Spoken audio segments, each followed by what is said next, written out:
Oui, il reste des places là. Il reste 4 places assises là. Debout. Non, c'est vrai. Souffrir jusqu'au bout. C'est très bien. Voilà. Tout le monde est installé, oui. Alors je vais vous faire du prologue, hein. Voilà, Calvin arrive à Genève en septembre 1541. Alors, ce sont des années difficiles pour Jean Calvin, hein. La réforme calvinienne vise à moraliser et à éduquer la cité. Mais tout cela ne va pas sans mal. Et les oppositions sont permanentes, autant du point de vue politique que religieux. Et du point de vue personnel, Jean Calvin vit aussi une situation très douloureuse. Son fils, Jacques, meurt quelques semaines après sa naissance. Et en 1549, c'est au tour de sa femme, Idelette de Bure, de mourir. Et elle le laisse seul, désespéré. C'est un homme brisé, un homme très malade aussi. Quand survient en 1553 la douloureuse et tragique affaire Servet. Un chapitre tragique pour Calvin en particulier, pour le protestantisme en général, hein, j'en ai parlé dans le prologue, et pour nous aussi, dans notre dramaturgie ce soir, c'est le chapitre tragique. Sorry, Esther, je ne sais pas qui c'est, M. Servet. Non mais enfin, tout le monde sait qui est Michel Servet. Je sais pas, mais on va le dire. Non mais enfin, moi je veux bien vous faire une petite note de bas de page, hein, je crois que je suis là. Alors, de mémoire, Miguel Servet y Reves, 1511-1553, si je ne me trompe pas, était un brillant théologien et médecin espagnol. Alors en tant que médecin, il a découvert la petite circulation sanguine, vous savez, la façon dont le sang s'oxygène dans les poumons. Moi je trouve ça très intéressant parce que j'ai fait une année de médecine avant de faire théologie. Enfin, ce n'est pas le propos, j'en conviens. Bref, il était un brillant théologien aussi qui niait la Trinité. Hein, la Trinité, la base de la société, au nom du Père, du Fils et du Saint-Esprit. Il a échangé une querelle épistolaire avec Calvin à ce sujet, et pour faire court, il a été arrêté par l'Inquisition en France et condamné au bûcher. Mais il s'échappe et trouve refuge où? Je vous le donne en mille? À Genève. À Genève. À Genève, Ici, exactement. directement dans la gueule du loup. Oui, monsieur, je dois vous donner raison pour une fois. C'était peut-être pas une bonne idée. Car ici, mesdames et messieurs, également, il est arrêté au sortir de l'église et après un long et fastidieux procès, il est condamné au bûcher. Maintenant, mesdames et messieurs, je vais vous demander un effort d'imagination. Vous êtes un jeune pasteur protestant. Ouf, pas évident. Plein de verbe et de ferveur. Un jeune pasteur qui a lu toute l'institution chrétienne. De plus en plus difficile. Vous connaissez des passages entiers par cœur. Et à Lyon, vous avez vu brûler 5 protestants. Vous ne l'avez pas supporté. Vous avez fui, vous êtes parti. Et vous êtes trouvé refuge ici, à Genève. Ici. Cette ville qui est différente. Cette ville où habite Jean Calvin. Où chaque réfugié trouve une porte ouverte et peut venir en toute sécurité. Et vous arrivez à Champel, sur les Hauts-de-Champel, et là, vous sentez une odeur de brûlé, vous voyez un bûcher, et sur ce bûcher, un homme est en train de mourir, brûlant vif, et criant son amour pour le Christ. Et là, pour vous, tout s'écroule. Tout ce en quoi vous croyez. Votre foi, votre idéal. Comment, ici aussi, à Genève, on brûle des gens? Comment, dans cette ville où règne Jean Calvin? C'est possible. Vous êtes désespéré. Mais avant de vous jeter dans le Rhône, vous décidez d'aller voir Jean Calvin, de lui parler, d'essayer de comprendre. Mesdames et messieurs, c'est à cette scène-là que vous allez assister. Maître Calvin.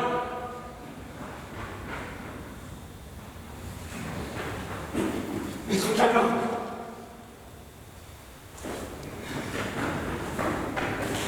Maître Calvin. Maître Calvin, s'il vous plaît. Non! Je vous en prie, j'ai demandé qu'on ne me dérange pas. S'il vous plaît. Il s'agit... J'ai vraiment besoin de vous parler. Revenez demain, ça ne peut pas attendre. Demain, je serai peut-être parti Dans ce cas, tant pis. Je viens de Noyon aussi. Je suis pasteur. De Noyon. Pasteur. Nous avons besoin de monde, de forces vives. Allez-vous rester ici? Non, je ne crois pas. Appelez ailleurs. Surtout en proie au doute. Sur votre vocation. Mais qui n'a pas douté? Oui, c'est ce que je disais, revenez demain. Il ne s'agit pas de ça. De quoi alors? Et je suis arrivé ici 2 jours avant le bûcher de Michel Servet. J'avais pensé que cette ville, Quoi, cette ville?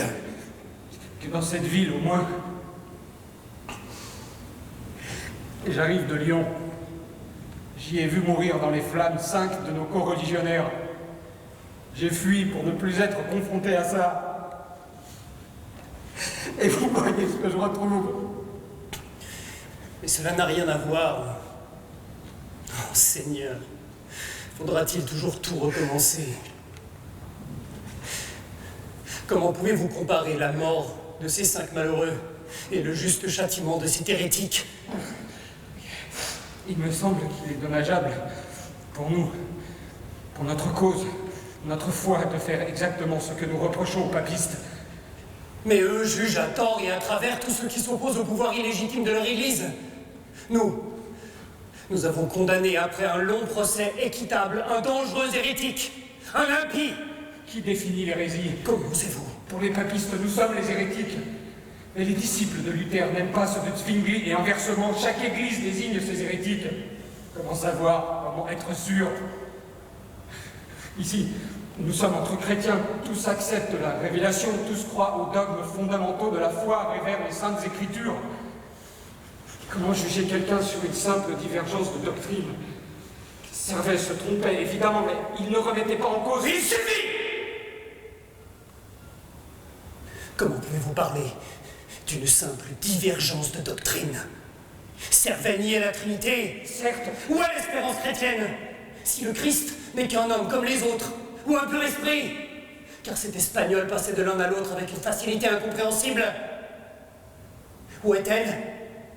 Je vous le demande, notre espérance, si ce n'est pas Dieu lui-même qui est venu nous visiter. Le Christ a-t-il voulu qu'on tue en son nom? Mais le Christ a chassé les marchands du temple! Il ne les a pas tués!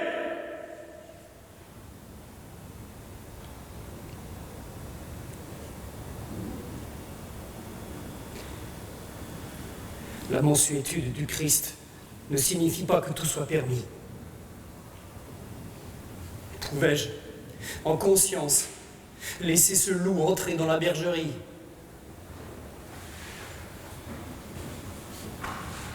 De quelle arme disposait-il, sinon de sa parole? Une parole venimeuse et dangereuse, susceptible de semer le trouble chez tous ceux qui l'écoutaient. Sans doute. Mais ne pouvait-on user de la même arme, débattre, et laisser à Dieu le soin de juger le jour venu? Et risquer le châtiment de Dieu sur toute la communauté qui aurait laissé ce serpent agir en son sein?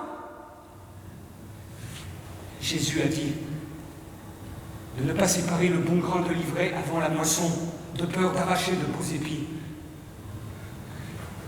Que ferons-nous si nous avons fait couler le sang d'un innocent? Innocent? Servet?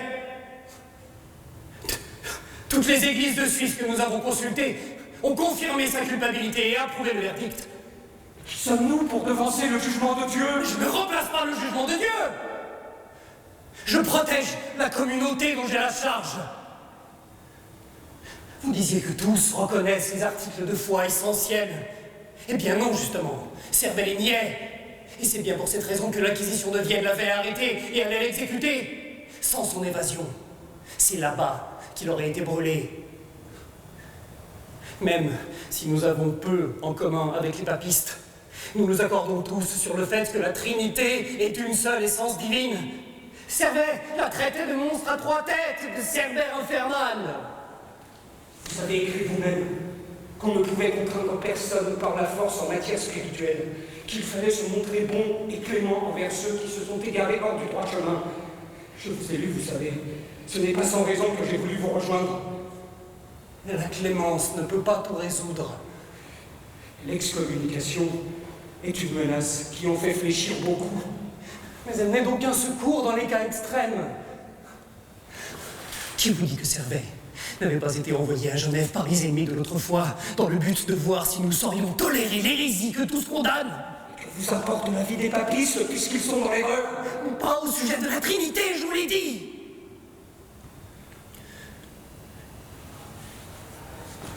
Le mal sera vaincu par le bien, pas par le mal.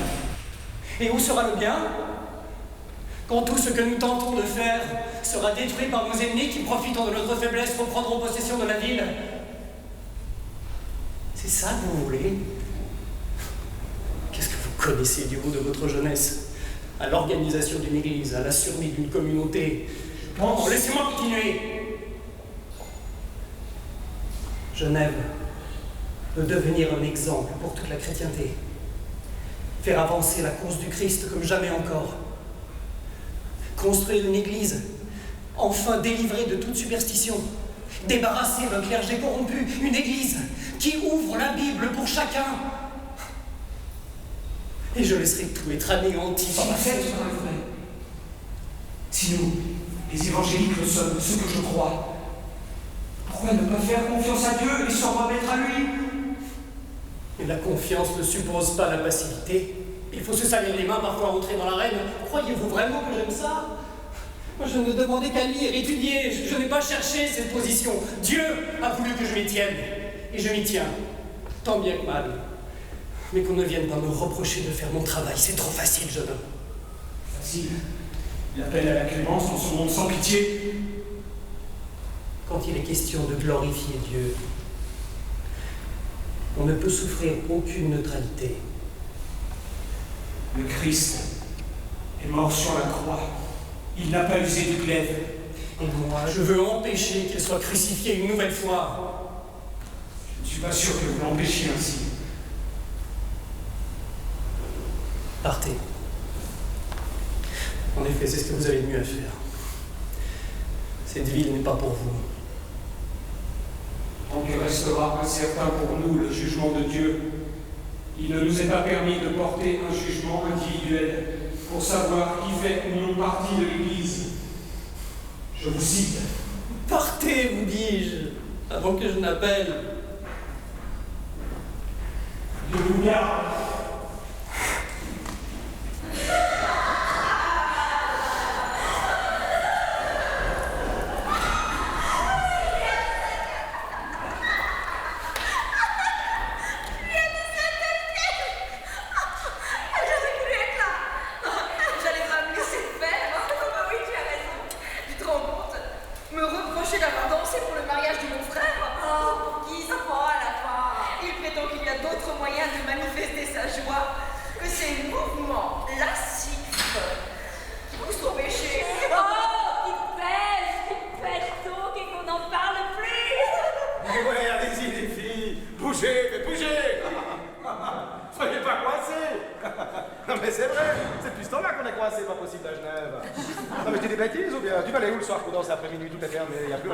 C'est Calvingrad, c'est pas Genève, je te le dis, moi. Monsieur, s'il vous plaît.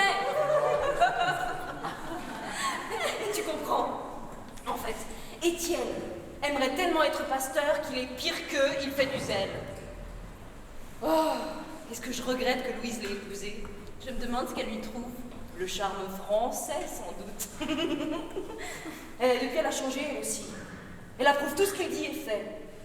Ils ont même nommé leurs enfants Abraham, Isaac et Esther. Esther! Incroyable! Même les prénoms. La vache. Non, non, je te dis, il aurait privatisé l'air qu'on respire s'il avait pu. Monsieur, je vous en prie! Il m'a tellement énervé qu'à la fin, j'ai fait exprès de soulever mes jupes en dansant. Il est resté tout froid. Il m'a dit avec son petit accent provençal que ça finirait un jour au consistoire. Au consistoire? Fais attention, il ne plaisante pas là-bas. Bon, Je ne les crains pas, ceux-là. Ah, tu dis ça, mais le jour où tu seras condamné à faire amende honorable, ou pire encore, tu ne crains pas l'excommunication? Ils n'oseront pas s'en prendre à une famille comme la nôtre. Ah, espérons. Une famille qui a bâti ces murs, qui vit ici depuis des siècles. Et puis je ne suis pas une sans-Dieu, moi. Je suis une bonne chrétienne. Tout ce que je demande, c'est qu'on me laisse danser en paix, chanter les chansons qui me plaisent et nommer mes gamins comme j'en ai envie. Et ton fils, ils ont des noms de saints. T'as raison, va. Tiens, voici ton mari. Alors, ces dames, toujours en train de comploter. Mon petit mari. Tu veux parler, toi? Regarde comme tu es habillé. On dirait une provocation vivante. Ça ne te plaît pas? Mais si ça me plaît, ça me plaît. Eh ouais, allez-y les jeunes, enlacez-vous. Faites-vous plaisir, pas de mal à se faire du bien quand même. Mais tu sais ce que Calvin et ses amis pensent de ces riches étoffes? De ces vêtements bien coupés? Alors, que tant de nécessité. Arrête, je ne supporte plus. Tu l'imites bien d'ailleurs, notre cher Étienne. Encore un qui aurait dû rester chez lui. Oui, il paraît que le climat est meilleur qu'ici. Non mais ça c'est pas difficile, hein. Quand même, ils risquent leur vie ceux qui restent en France. J'ai dit, ils risquent leur vie ceux qui restent en France. Oui, on sait, oui. Genève ne peut pas accueillir tout le monde de toute façon. Il y a d'autres lieux sur Terre. Ils seront bientôt plus nombreux que nous. Ils font déjà la loi, tous ces Français. Qu'est-ce que ce sera si on laisse aller? Mais ils surélèvent nos maisons.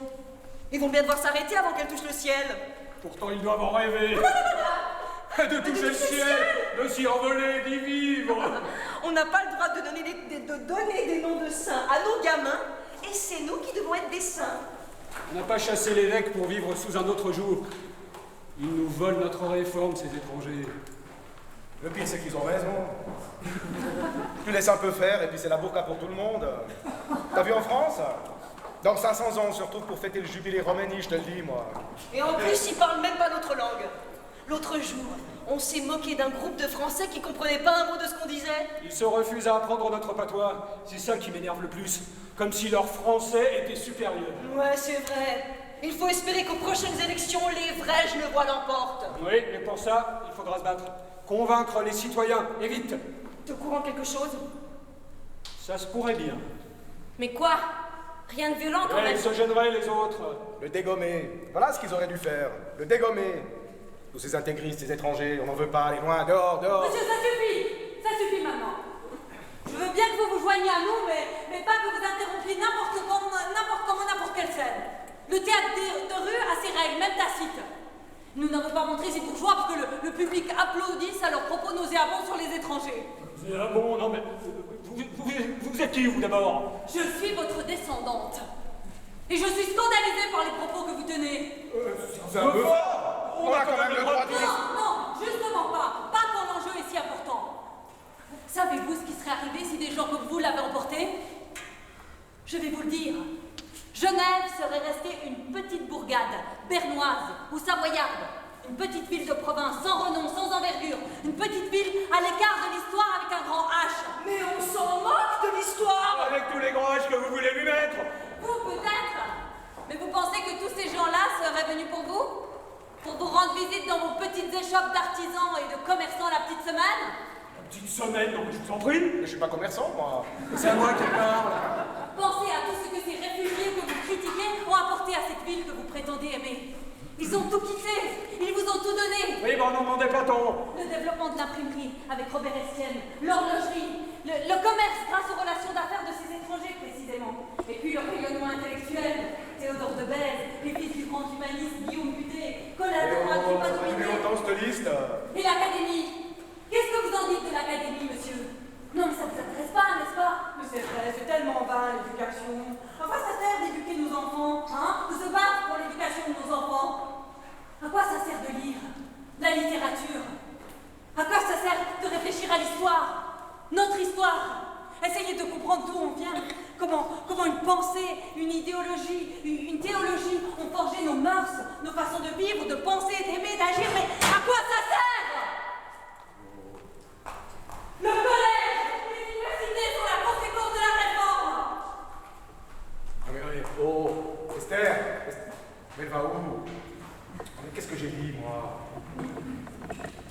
qui?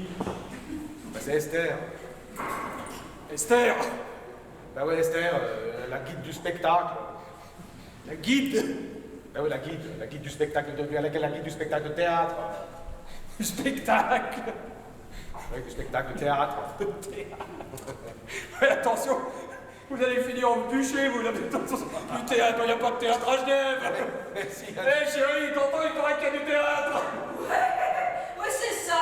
Et pourquoi pas des salles pour danser pendant qu'on y est? Toi, t'es sale pour danser. ouais, il y a des dancing. Quoi? Il y a des dancing, il y a des bars, il y a des pointes à cacu. Bon, il y a aussi l'Ino, l'ONU aussi. Ah, laisse tomber, va. Chérie, il y a la boulangère avec le pain. Elle a apporté du vin? Oui. Ben, dis-lui de poser le panier en bas. Et dépêche-toi, on va être en retard à l'auditoire. Oui.